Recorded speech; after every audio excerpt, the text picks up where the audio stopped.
Todos sabemos que o Novo Testamento é uma série de respostas que nós precisamos, de alguma maneira, tentar descobrir quais eram as perguntas e quem as perguntou. Eu não creio que o Evangelho de João fuja a esse recorte. A própria introdução, a maneira como o autor constrói as informações teológicas a respeito da vida de Jesus nesse mundo levam em consideração contexto muito específico e, de alguma maneira, parece que ele destina esse evangelho a um grupo que questionava algumas coisas. Certamente não com uma pergunta bem elaborada, como as epistemologias futuras têm feito, mas a questão fundante que abre o Evangelho é a seguinte. Primeiro, Deus fala. E se Deus fala, onde ele está falando? Como ele está se comunicando com o homem? Para isso, eu sugiro que você, antes de ouvir o restante da meditação, por favor, leia todo o primeiro capítulo do Evangelho de João. Nós não faremos aqui por causa do tempo que é exíguo, e a gente precisa, quem sabe, emitir algum tipo de conceito, mas você leia e, por favor, depois acompanhe a meditação com a Bíblia aberta para que possa compreender. O Evangelho de João começa nos dizendo que Deus fala sim, e que Deus fala de duas maneiras, ou falou de duas maneiras. Essa expressão, essas informações do jeito e da maneira de Deus ter comunicado ao homem, está na abertura do livro de Hebreus, está nas palavras de Pedro na sua segunda carta, está também naquilo que Jesus diz a respeito das Escrituras, como sendo elas que testificavam dele. Então, quais são as maneiras que Deus fala ao homem? Eu quero, nesse capítulo 1 do Evangelho de João, tomar alguns versos, a partir do verso número 6, para falar dessa primeira maneira, quando Jesus diz que João diz que houve um homem enviado por Deus, cujo nome era João. Ele veio como testemunha para dar testemunho da luz, para que todos os homens pudessem, através dele, crer.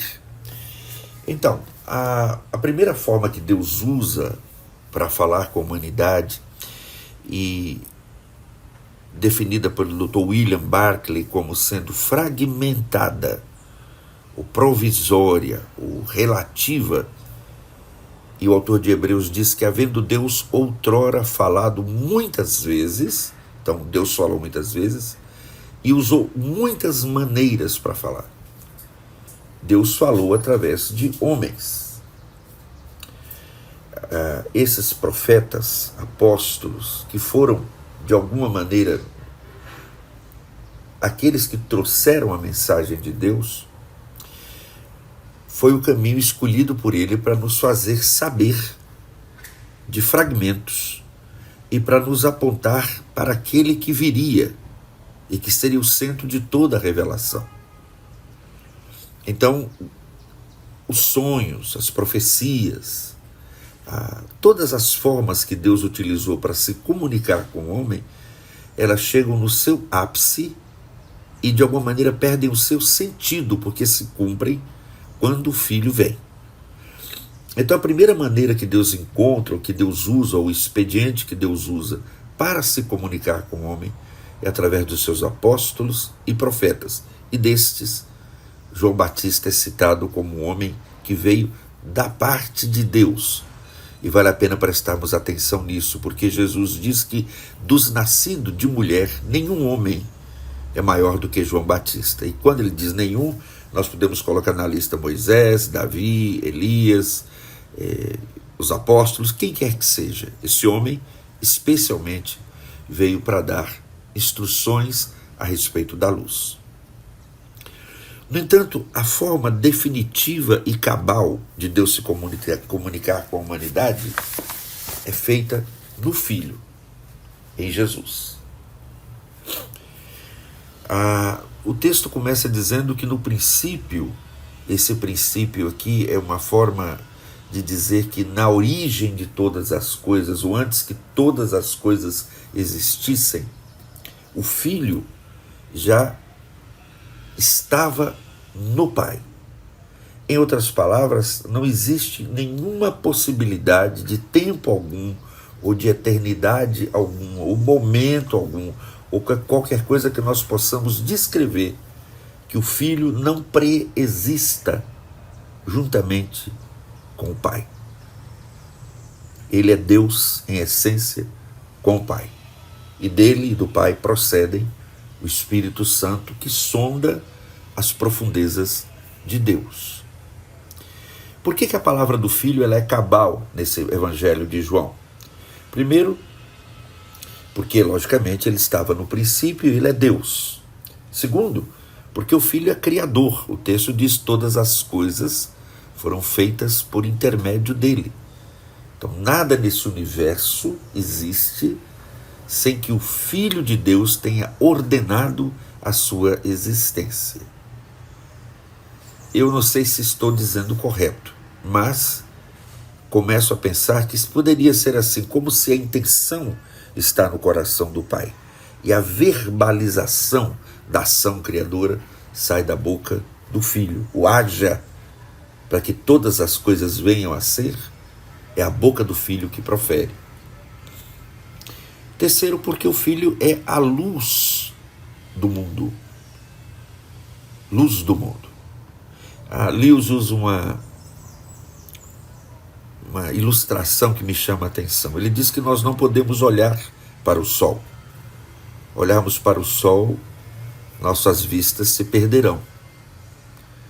Mas nós podemos ver todas as coisas pela luz do sol. Quando Jesus diz que ninguém jamais viu a Deus, eu creio que essa ilustração cabe como a luva. Nós não temos condição alguma de vermos a face de Deus, mas nós podemos ver todas as coisas por sua luz. E a luz vem exatamente porque a luz é a vida dos homens. E Jesus disse que aquele que o segue, por ele ser a luz do mundo, não andará em trevas, mas terá a luz da vida. E uma última marca dessa revelação do Filho é porque ele é o Salvador da humanidade. Veio para o que era seus, diz o texto, e os seus não receberam. Mas a todos quantos o receberam, deu-lhes o poder de serem feitos filhos de Deus, a saber, os que creem no seu nome. Então o Filho está com o Pai, é a origem de todas as coisas. O Filho é o Criador de todas as coisas. O Filho é a luz do mundo e o Filho é o Salvador da humanidade. Essa informação também é trazida a cada um de nós na primeira carta de João. Jesus e seu sacrifício são suficientes para pagar os pecados do mundo inteiro. Então, onde ouvirmos a voz de Deus? Hoje em dia tem muita gente procurando ouvir a Deus através de tantas coisas, correndo para tentar ter fagulhas dessa revelação. Não precisamos disso. Voltemos para Jesus. Ele é a revelação. Ele é Deus de Deus. Ele é luz de luz. Ele é verdadeiro Deus de Deus verdadeiro. Ele é a palavra final, definitiva, total de Deus. Qualquer dúvida, qualquer dificuldade, qualquer medo, qualquer apreensão, como saber se estou fazendo a vontade de Deus? Como saber se o que ouço é a vontade de Deus? Ouça Jesus. Ele é a palavra de Deus. Paróquia Cast é o podcast semanal da Paróquia Reformada. Visite-nos. Sua presença nos alegrará. Bênção do nosso bom Deus.